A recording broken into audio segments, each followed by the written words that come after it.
I made some other videos, but then I saw this, and I really do want to tell you about the very sad story of George Ward.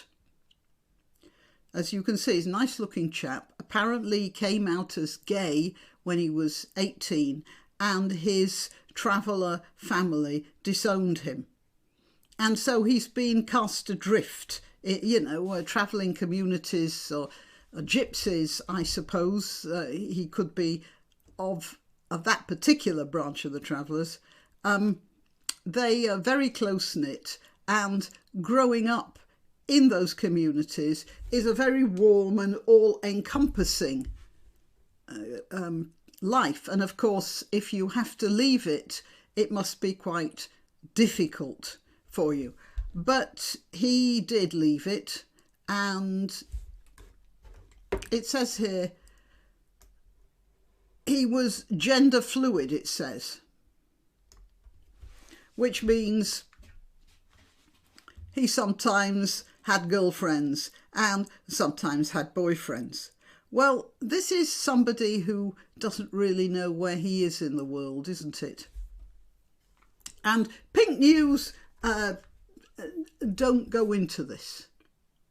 But in my opinion, one of the things that killed him, because he committed suicide, one of the things that killed him was this. This was how he presented himself when he was employed as part of the cast for RuPaul's Drag Race. And he put on this ridiculous makeup and the wig, and it doesn't show the dress he wore, but yeah, obviously it would have been an extravagant dress. And I am quite sure that one day he looked at himself and he thought, this is grotesque. Is this the only way I'm going to be able to make my living? I'll read something about him.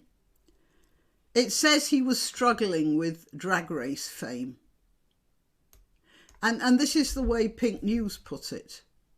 Of course, they'll be very annoyed with me if anybody from Pink News starts to see this, by me saying, no, it wasn't that he was struggling with fame, it was the sort of fame he was struggling with.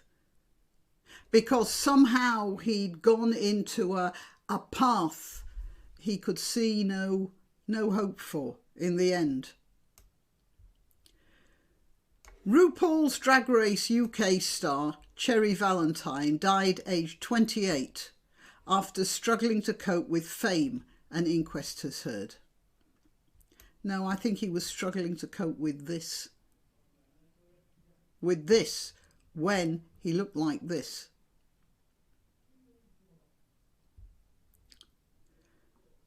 On Thursday, 9th of February, the hearing was told that Valentine, whose real name was George Ward, was found hanged in their North London flat by their lifelong friend and flatmate, Kate, on September the 18th last year. His death was announced on the 23rd of September. I originally wanted to read this because of the weird use of pronouns that Pink News is pushing.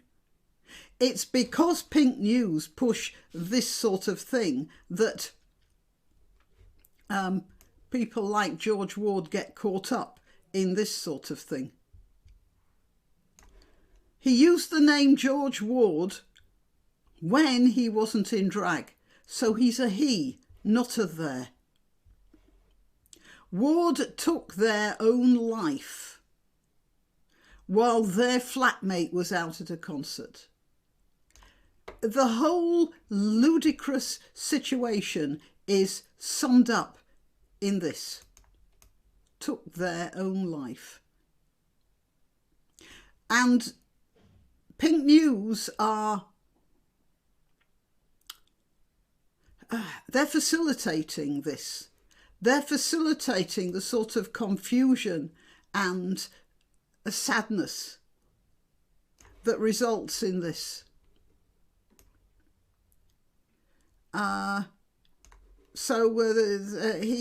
He seems like, look, he's a good-looking young man. And obviously that that would have an effect on the way I think of him. But also, he seems like a very generous and kind person. He killed himself, but he blocked the door to his bed. He was sharing a place with a co-sharer called Kate, and he blocked the door with a clothes rack and left a note saying, "Kate, please read this and do not go in." He was trying to protect her at the very end, however miserable he felt. He didn't want her to see him, how he would be when he'd hanged himself. And that struck me as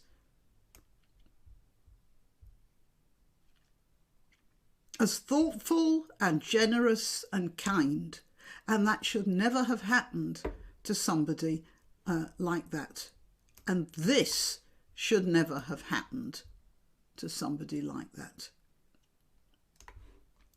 Because this exaggerated makeup, this wig, this vampy look, actually, that is not the look of somebody who's generous and kind.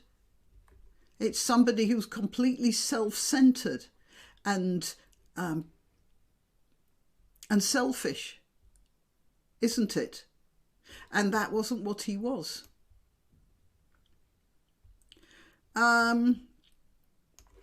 Yeah, a friend of Ward's explained that their extravagance, his extravagance, may have been a mask. May have. Of course it was a mask. But it was a mask he didn't need to put on, except that I'm sure that's how he was encouraged to act.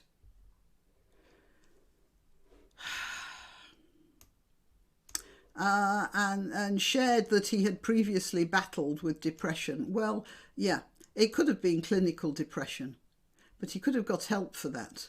No, I think he was there and he couldn't see any way out of it. And he certainly couldn't see a way out when the people by whom he was surrounded would use their about him, after he died. Surely that's enough to let anyone know that he was completely out of place in the world in which he'd found himself. Ward's family have my greatest sympathy at this time. Very sad that it is someone so young who dies in this way. Yeah, that's the coroner, and yeah, I agree with him. It says, Ward was introduced to the drag scene in Manchester while studying mental health nursing at the University of Cumbria. After qualifying, he worked as a mental health nurse. So, as I said, a caring person. I didn't read that before. Now I can see. So not only a good-looking fellow, but somebody who was a caring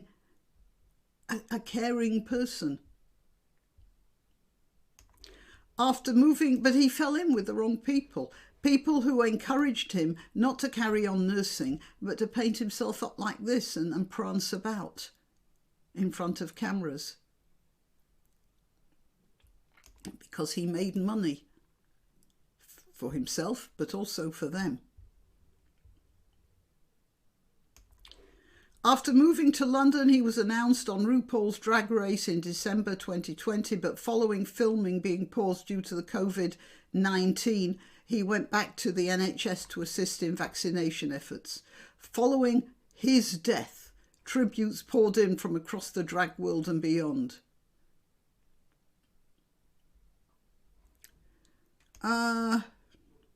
Right.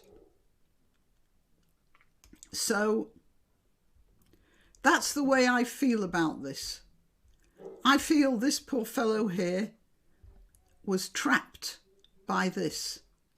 But he wouldn't have been trapped if he wasn't surrounded by people who were urging him into this.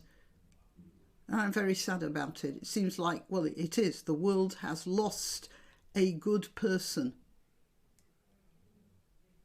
Okay, well, yeah, I'm Granniopteryx. I'm on YouTube, Rumble, BitChute and Minds. I'm to be found on Twitter, Gab and Parler as well. I let you know when I've uploaded a video on those platforms. Please like this video. Please share it. I'm not monetising this one. Right. Till next time.